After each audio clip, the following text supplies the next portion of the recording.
অনেকদিন পর নিজেকে নিয়ে কিছু কথা লিখলাম। ধ্বংসের দিকে তাকিয়ে মুচকি হাসি দেওয়া অদ্ভুত মানুষ আমি। হয়তো আমি পাগল, হয়তো অনুভূতির ভিতরে কোনো এক গভীর অতল দুঃখ বাসা বেঁধেছে। তবুও নিজেকে জোর করে হাসাতে শিখে গেছি।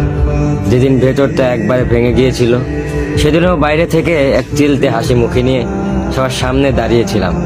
কষ্টগুলোকে আমি বন্ধু বানিয়েছি, একাকিত্বকে আপন করে নিয়েছি। মানুষ ভাবে আমি হয়তো সুখী, শক্ত, নির্লিপ্ত, কিন্তু তারা জানে না প্রতি রাত আমার এক একটা লড়াই।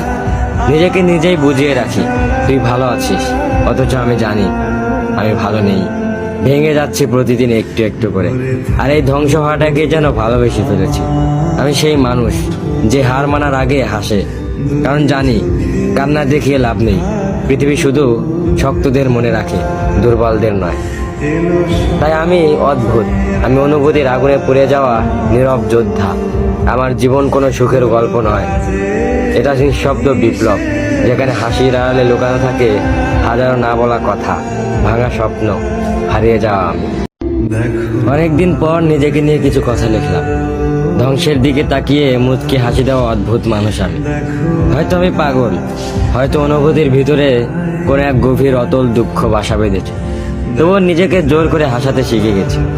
যেদিন ভেতরটা একবারে ভেঙে গিয়েছিল, সেদিনও বাইরে থেকে এক চিলতে হাসি মুখে নিয়ে সবার সামনে দাঁড়িয়েছিলাম। কষ্টগুলোকে আমি বন্ধু বানিয়েছি, একাকিত্বকে আপন করে নিয়েছি। মানুষ ভাবে আমি হয়তো সুখী, শক্ত, নির্লিপ্ত, কিন্তু তারা জানে না প্রতি রাত আমার এক একটা লড়াই। নিজেকে নিজেই বুঝিয়ে রাখি তুই ভালো আছিস, অথচ আমি জানি আমি ভালো নেই। ভেঙে যাচ্ছি প্রতিদিন একটু একটু করে, আর এই ধ্বংস হওয়াটাকে যেন ভালোবেসে ফেলেছি। আমি সেই মানুষ যে হার মানার আগে হাসে, কারণ জানি কান্না দেখিয়ে লাভ নেই। পৃথিবী শুধু শক্তদের মনে রাখে, দুর্বলদের নয়। তাই আমি অদ্ভুত, আমি অনুভূতির আগুনে পুড়ে যাওয়া নীরব যোদ্ধা। আমার জীবন কোনো সুখের গল্প নয়, এটা নিঃশব্দ বিপ্লব, যেখানে হাসির আড়ালে লুকানো থাকে হাজারো না বলা কথা, ভাঙা স্বপ্ন, হারিয়ে যাওয়া আমি।